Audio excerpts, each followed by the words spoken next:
Court is calling 2024 CR 4899, State of Texas versus Lana Ganal. Could I have parties announced for the record for the state? Andrew Sandlin. Defense. Bridget Gossip for defense. And are you Ms. Ganal? Yes, ma'am. 61. Yeah, this. 65. It's hard, I'm like Trigger, but go back that far, I have to count it. 65, and we're having our reunion in November. Oh, And so I get to go. And, you know, when I was a little lawyer, we did a lot of federal cases, and we would go to losers court. And it was always a treat, even though I was there as the appellant, because I got to go back to new ones. oh, the losers, what you mean with this? okay. Well, congratulations. Welcome back. Thank you. And you know, a horse is a horse, of course, unless the famous Mr. Ed. But all right, we're back on the record. It was he was as important as Trigger. Okay. All right. Thank you guys for correcting that. All right. So we're back on the record. Ms. Ganal, did you review the document entitled Court Admonishments and Defendants Waivers and Affidavit of Admonitions with your attorney? Yes. Did you understand it and sign it in all the appropriate places? Yes. Did you understand you're charged with burglary of a habitation with an attempt to commit theft as a third-degree felony? Range of punishment is anywhere from 2 to 10 years in prison and up to $10,000 fine. Did you understand it? If you have a plea with the state, court does not have to follow your plea. If for any reason the court does not follow your plea and gives you more than you bargained for, the fact that you entered a plea will not be used against you and you will be allowed to withdraw your plea. Did you understand? Yes. Are we proceeding with sentencing? Yes, Your Honor. Anything you wish to say on behalf of your client? Your Honor, we're asking the court to follow the recommendation of the ADA. Ms. Ganal does live with her parents. And after speaking with her father, it's my understanding that she does suffer from bipolar. She is on medication. At this time, she isn't working. And so the recommendation is for mixed supervision. So she will benefit from mixed supervision. She has told me that she will follow all the recommendations that you may impose upon her. It's our belief that she will benefit from deferred adjudication if the court does see fit to grant her application. All right, Ms. Ganal, do you have a doctor that you're seeing? Yes. Do you have a case manager? No. All right. What is your diagnosis? Do you know? Bipolar.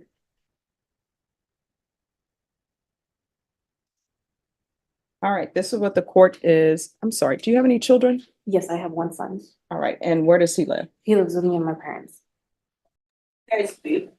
No, It's her dad. just give us a moment, okay? Yes. Judge, there was a recommendation for the drug court. Mhm. I did speak to her dad, and there was another case taken into consideration. Yes. There was a drug case. She has been with pretrial services. It's my understanding there was UAs being provided.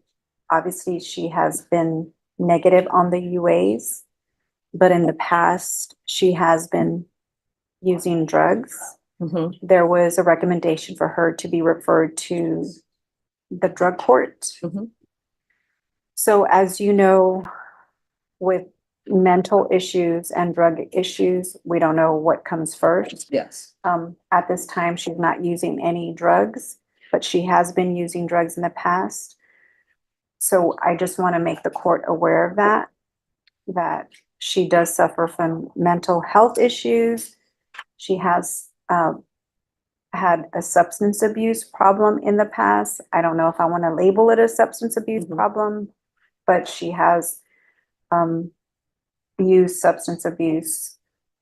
I don't know if it escalated because of her mental health issues, but the substance abuse issue is there.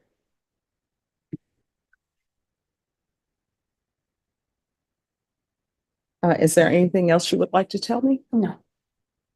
All right, so how have things been going since you've been living with your parents? They've been good. I've been mostly just staying at home, watching over my son, and not really going anywhere at all. So, but I'm okay. Her dad did confirm that. Okay. So does he still wish to say something to me? All right, you can come up. Yes. All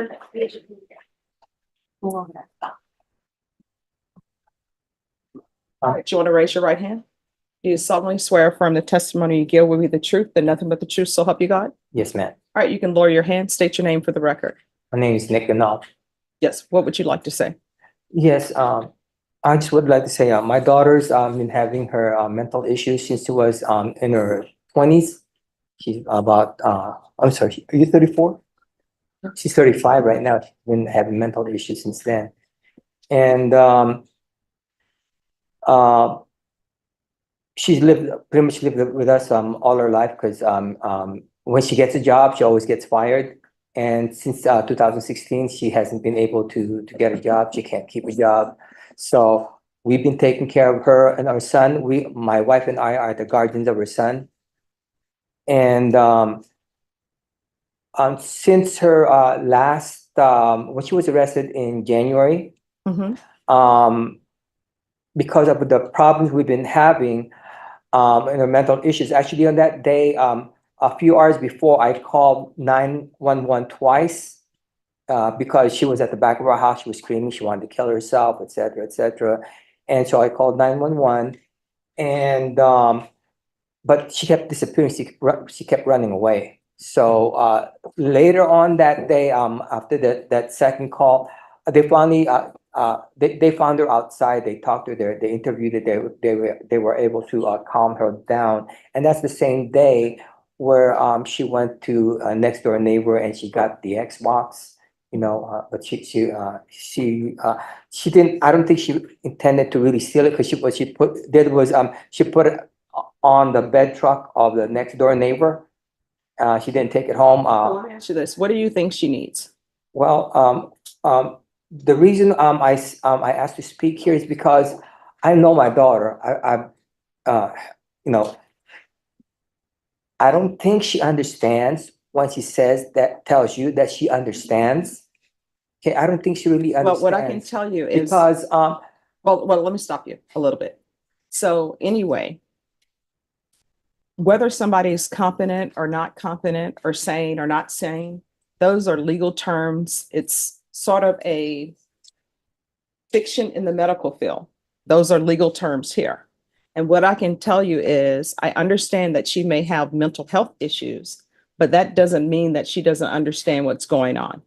And in this court, the probation officer is very thorough, and the probation officer will make sure that she understands what's going to be required of her. So if there's something she doesn't understand, Ms. Ganal, all you have to do is let probation know and say, I don't understand. What do you mean by that?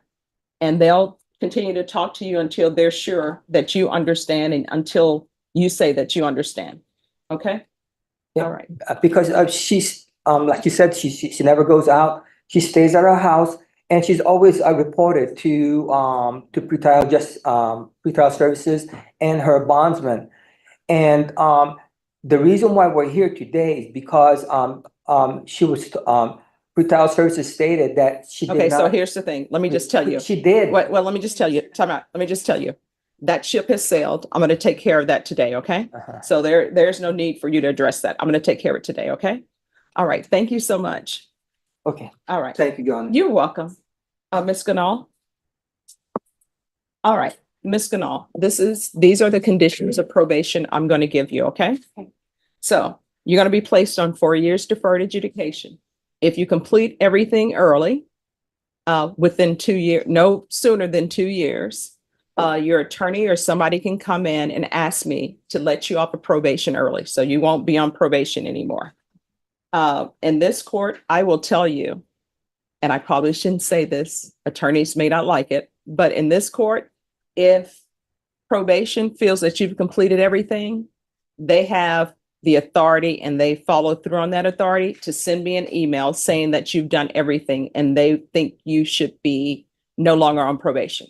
Okay. But if you want to hire an attorney to do that, you can. I'm going to take into consideration 2024 CR 3444. So because you entered a plea in this case, that case is going to be taken care of. You're not going to have to worry about that. I'm going to order the mental health evaluation. So somebody's going to see you. to get a report on your mental health so that probation will see if they'll put you on a special caseload. That will be with somebody who's familiar with people who have mental health issues. You understand? They're gonna come over to my house? No, what's going to end up happening is you're going to report to them, and I'll get to that point, okay? Then I'm going to order a referral to felony drug court. Felony drug court will see you. They're going to set up a time for them to have an appointment with you to see if felony drug court is appropriate for you. That may be the best place for you because they handle anyone who has drug problems and if they have mental health issues as well. That's going to be done out of custody. So you're not going to be in custody for that, but you're going to have to make sure you meet all of those appointments. So if they say they want to see you on Wednesday, you need to be available on Wednesday. You understand? Yes. There's going to be a $1,000 fine. I'm going to probate that. What that means is if you complete everything successfully, you won't have to pay the $1,000. There's going to be regular reporting to probation. They're either going to tell you to report by Zoom or either you're going to have to report to them in person. You understand? Yes. They will let you know. There's going to be proof of employment or either Social Security. You need to have that proof within 30 days to probation. If you don't have proof of Social Security, then what they're going to do, you need to get employed. And I don't allow people in this court to be employed as a home health care provider or work with children. So those two occupations you won't be able to do. You understand? What if I'm just like in the application process of SSI? Just let probation know. Okay. There's going to be regular random UAs. So they're going to test you through your urine to see whether or not you're using. You're going to have to reside with your parents. If there's an issue that develops with your parents and you feel it's an emergency and you need to leave, you need to immediately call probation and let them know. You understand? Yes. There is to be no contact with Josiah Saldana. So that's over with. Can't contact that person. You understand? Yes. There's going to be 120 hours community service restitution. There's to be no unsupervised contact with minors. And I'll ask that the warrant be recalled. Probation, is there anything else she needs? All right, we'll do, once she completes parenting classes, the court will deem the community service hours to be satisfied. And we'll do field visits one time per month. And that's until she is with the MIC unit or felony drug court. All right, is there anything else you need from the court to be successful? No, am I taking parenting classes? Yes. Okay. So once you complete the parenting classes, you won't have to complete the community service hours. Okay. All right, did you review the document entitled Trial Court Certification of Defendant's Rights to Appeal with your attorney? Yes. Did you understand it and sign it? Yes. Because this is plea bargain agreement, because I followed your plea bargain agreement, and because you waive your right to appeal, you do not have the court's permission to appeal. Do you understand? Yes. All right, good luck to you. We're off the record in this court. To be successful on probation, communication is key. If there's an issue, let your probation officer know about it. If you feel they're not addressing it, you can always come back and address it with me. Do you understand? Yes. All right, thank you. Thank you.